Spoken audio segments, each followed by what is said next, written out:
In this video, I will show you how you can pull the tab on your AirTag. Now, if you have just unboxed your AirTag and if you want to know how you can pull the tab on your AirTag, then doing that is very simple. First of all, just remove this wrap from your AirTag. Now to remove the tab, just pull the tab gently from your AirTag. Now after you do that, you will hear this chime and your AirTag will be turned on. Now just try not to yank the tab out of the AirTag because it might cut off and end up stuck in your AirTag. But let's say if you have cut off the tab by mistake. Then in that case, to remove the part which is stuck in your AirTag, just place both of your thumbs on the silver side of your AirTag and press it. Now just rotate the silver side counterclockwise and your AirTag will open. Now just remove the silver cover and remove the cell of your AirTag.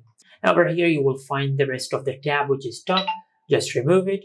Now just place the battery cell back into its place and place the silver plate on your AirTag. Now just rotate it, then press it and rotate it clockwise. Now once the silver part locks, your AirTag will be turned on. And this is it. Make sure to like, comment and subscribe. Thank you for watching.